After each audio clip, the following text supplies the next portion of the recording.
Delhi liquor scam కేసులో arrest అయిన MLC కవిత bail petition పై ఇవాళ రౌస్ అవెన్యూ కోర్టులో విచారణ జరగబోతోంది.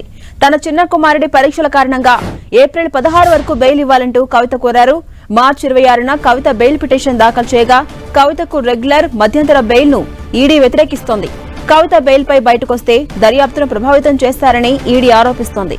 సాక్షులను ఆధారాలను ఆమె ప్రభావితం చేస్తారని ఈడీ వాదిస్తోంది. ప్రస్తుతం కవిత జ్యుడిషియల్ కస్టడీలో భాగంగా తీహార్ జైల్లో ఉన్నారు. ఇవాళ కవిత బెయిల్ పిటిషన్ పై సిబిఐ ప్రత్యేక కోర్టు జడ్జి కావేరి బవేజా విచారణ జరపబోతుండగా కవిత తరపున సీనియర్ లాయర్ అభిషేక్ మను సింఘ్వి వాదనలు వినిపించబోతున్నారు.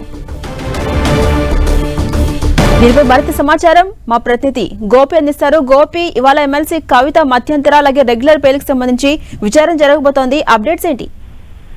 Delhi liquor scam money laundering కేసులో అరెస్ట్ అయి తీహార్ జైల్లో ఉన్న బీఆర్ఎస్ ఎమ్మెల్సీ కవితకు ఈరోజు ఊరట లభించబోతోందా లేదా అనేది మధ్యాహ్నం తెలియబోతోంది. మధ్యాహ్నం 2:30కి రౌజ్ అవెన్యూ కోర్టులో బీఆర్ఎస్ ఎమ్మెల్సీ కవిత బెయిల్ పిటిషన్ పైన విచారణ జరగబోతోంది.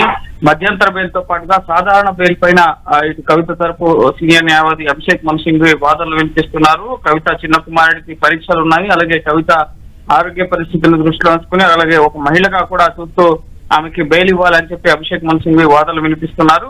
ఇప్పటికే ఏప్రిల్ 1వ తేదీన వాదనలు వినిపించడం జరిగింది. అయితే ఈడీ దాఖలు చేసిన కౌంటర్ పైన రిజైండర్ సబ్మిట్ చేసేందుకు సమయం కోరడం జరిగింది. నిన్న రిజైండర్ కూడా నిన్న సాయంత్రం సబ్మిట్ చేయడం జరిగింది. ఈ రోజు ఈడీ ఏదైతే వ్యతిరేకిస్తుందో కవితకు బెయిల్ ఇవ్వడాన్ని, కవిత సాక్షులను ఆధారాలను ప్రభావితం చేస్తారు, అలాగే కేసు దర్యాప్తు కూడా ప్రభావితం అవుతుందని ఆరోపిస్తున్నారు. సో దానికి సంబంధించిన అంశాలపైన ఈ రోజు అభిషేక్ మను సింఘ్వి వాదనలు వినిపించబోతున్నారు. సో ఈ రోజు కవితకు ఊరట లభిస్తుందా లేదా అనేది మధ్యాహ్నం తెలియబోతోంది. ఈ కేసులో ఇప్పటికే కేజ్రీవాల్ అరెస్ట్ అయ్యారు, అలాగే ఆమ్ ఆద్మీ పార్టీకి సంబంధించిన ఇతర నేతల్ని కూడా ఎంక్వైరీ చేయాల్సిందని చెప్పి ఈడీ చెప్తోంది. అలాగే ఈ ఆస్తులను సైతం అటాచ్ చేసే ఆలోచనలో ఉన్నామని చెప్పి నిన్న హైకోర్టు చెప్పడం జరిగింది. సో ఇంకా ఈ కేసు దర్యాప్తు పురోగతిలో ఉంది, ఇంకా అనేక మందిని ప్రశ్నించాల్సిందని ఈడీ చెప్తున్న నేపథ్యంలో సో కవిత బయటకు వస్తే ఆమె కేసు దర్యాప్తును ప్రభావితం చేస్తారని చెప్తున్నారు. కాబట్టి ఆవిడకి ఎంతవరకు ఊరట లభిస్తుంది అనేది మనం ఈ రోజు వేచి చూడాల్సి ఉంటుంది. అలాగే కవిత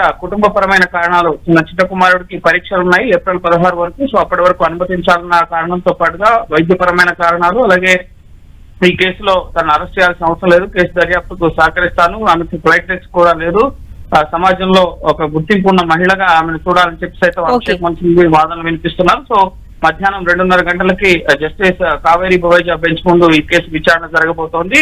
ఇటు ఈడీ తరఫున జోయబ్ హుస్సేన్, అలాగే ఇటు కవిత తరఫున అభిషేక్ మను సింఘ్వి వాదనలు వినిపించబోతున్నారు.